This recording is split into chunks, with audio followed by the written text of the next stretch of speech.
distinguished ambassadors, diplomats, ladies and gentlemen. The late Rabbi Jonathan Sachs said, "The Holocaust was more than a Jewish tragedy. It was a human tragedy. Auschwitz did more than claim the lives of its victims. Something of the image of God, that is humanity, died there too." The moral and historic lesson that the human race needs to learn from the Holocaust must run through the understanding of Europe's total moral collapse during those terrible years. The Nazi regime was indeed insane. They asked us, said head of the SS Heinrich Himmler in October 1943 to his men, they asked us, "What about the women and children?" I did not consider myself justified in exterminating the men, in other words, killing them or having them killed, and then allowing their children to grow up to wreak vengeance on our children and grandchildren. The difficult decision had to be taken to make these people disappear from the face of the earth. But the Nazi regime could not have carried out its plot without widespread cooperation through the continent, with the help of nations and the help of elites. Few showed a humane attitude. Many collaborated. Even more stood on the side. And in that time, the gates of countries worldwide were closed off to those seeking to escape Europe to any possible destination. Step by step, Hitler advanced unhindered in his hate propaganda against the Jews, discrimination, marking the Jews, concentrating territorially, and finally, the elimination.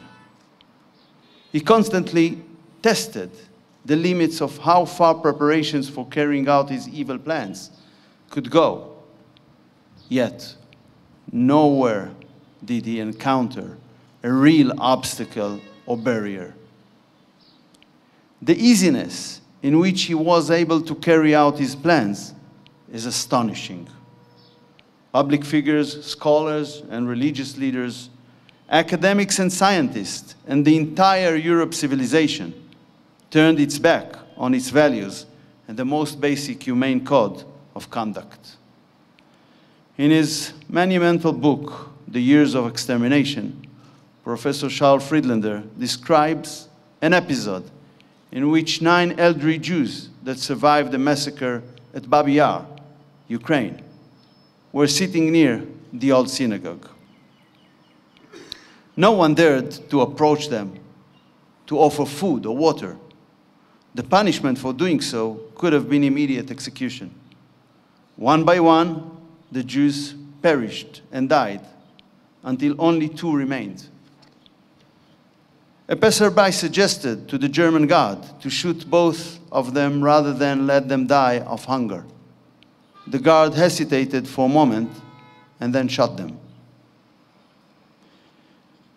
In the dark period, tens of thousands of the righteous among nations stood out of a model of humanity among hundreds of millions. Their devotion and courage were hidden at the time. Not long ago, Albanian Prime Minister Edi Rama told me the story of one of them, which deeply moved me. An elderly Muslim man who hid Jewish children in his home in the Shkodër region of northern Albania.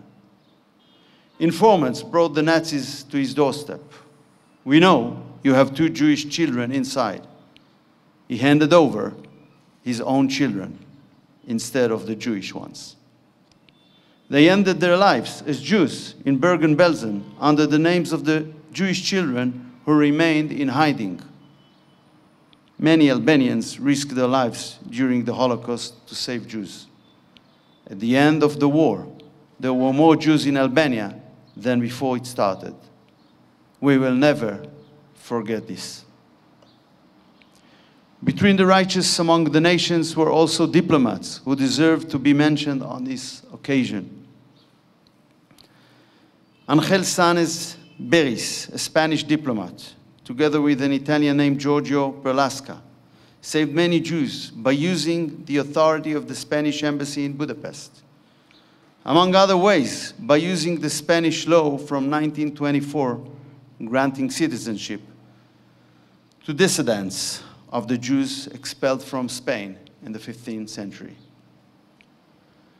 Aristides de Sousa Mendes, the Portuguese consul in Bordeaux, France, who issued 10,000 visas of his country to Jews. This was in violation of his government's orders, and it saved them. Georg Ferdinand Duckwitz, German diplomat who served in Denmark, he enabled the rescue of most of Danish Jewry by leaking information about their planned deportation to the Danish underground. He secretly secured the Swedish government's agreement to receive them. These three names are mentioned here on this wall. The Holocaust, with its uniqueness in scope and brutality, was the cruelest peak of the persecution and murders that our nation underwent through 2,000 years of exile from our land. The Jewish people are one of the most ancient nations in history. We should have been one of the largest nations on earth, if only we had the means to protect ourselves over many generations. Also, before the Holocaust, our people stood countless times in many countries, helpless and defenseless, in the face of persecution, murders, and pogroms of different scales.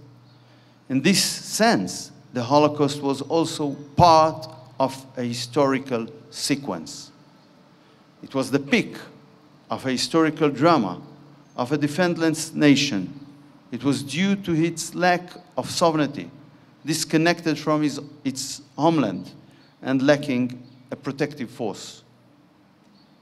Millions of Jews who were murdered in the Holocaust, simply for being Jewish, cried out for help, but no one came to save them. We are determined to preserve the Jewish state in our historic homeland forever, to maintain its protective force, the Israeli Defense Forces, and to preserve the capabilities that so tragically and desperately our people lacked in the 1940s.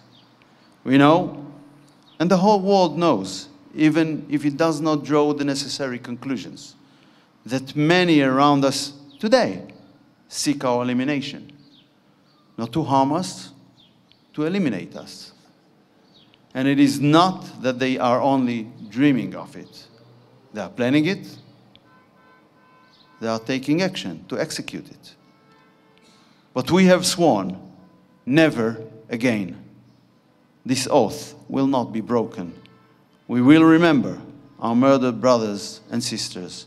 We will pass on the memory and its lessons to our sons and daughters. We will uphold our vow, never again.